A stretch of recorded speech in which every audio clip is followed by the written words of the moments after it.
Alright, now we're going to look at the controller using a reduced order observer. So in this case, we use the reduced order observer. We've seen this guy before somewhat. I've changed it a little bit here, and you'll see why in just a little bit, because I'm assuming that my system x dot is equal to ax plus bu, y is equal to cx plus du, before I assumed d was 0. Here I'm going to not assume it's 0.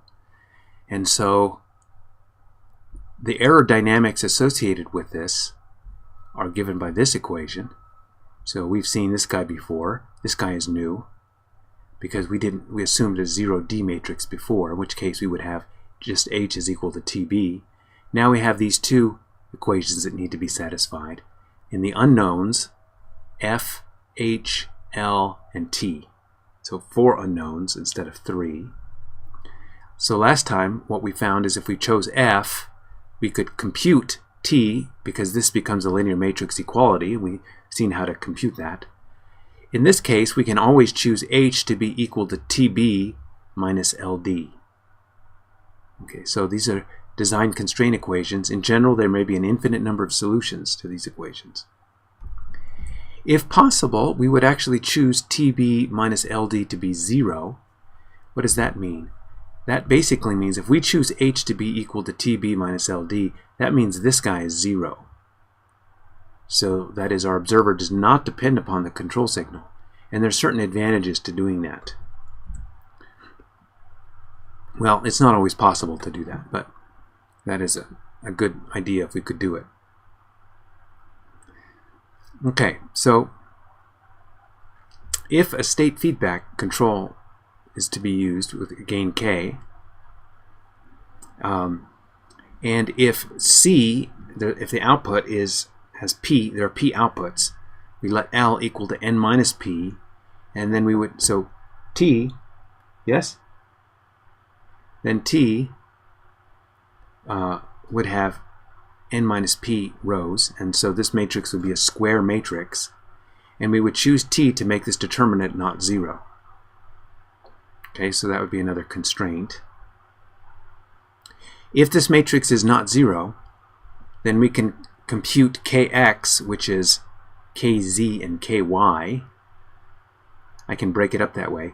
We can compute it this way. K times this matrix inverse.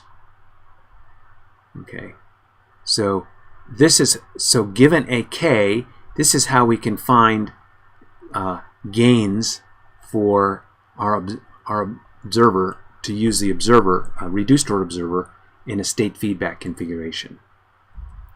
So remember, our full order observer had this. We didn't have that issue because I was feeding back all the states directly. Okay, and these become our equations in that case. Notice that here we've actually assumed that D was 0 in all of this. So implicitly we assume that. In general, this is what we will have for our full order observer and a reduced order observer. Our reduced order observer then, instead of taking the estimate and feeding it back directly and that's it, here we have to feed back both an estimate of the state, actually a combination of the states, and the actual output itself. So that's why we had to get Kz and Ky from this equation here. Kz and Ky can be written in terms of K this way. Okay, so the K there, which we would have applied, we now use Kz and Ky. And so this is the result that we get.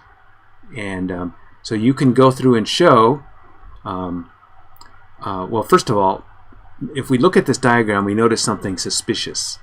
The first thing we notice that's suspicious is that we have Ky here. So y comes out, feeds through, goes through, and it comes from u through d back to y. So we have what's called an algebraic loop. And so that can be a problem. So we have seen this before when we looked at the problem of well-posedness. If d is equal to 0, then we don't have a problem. If d is equal to 0, is not equal to 0, we may have problems. So there is that issue that may need to be resolved when working with d equals 0. So remember, we had a well-posedness condition. Basically, it means that the product of D times ky cannot have any eigenvalues that are of magnitude 1. That's basically what it's saying, what the requirement is. So anyway, if we don't have that, then we just go ahead and use it this way. So notice our control signal is equal to kz times z, plus ky times y. There should be pluses here, and then r. So that is our reduced order observer based control. And you can go through and show, especially when d is equal to 0, it's easier to show that the closed loop eigenvalues for this system are the eigenvalues of a plus bk and f, the eigenvalues of f. So it simplifies down to that.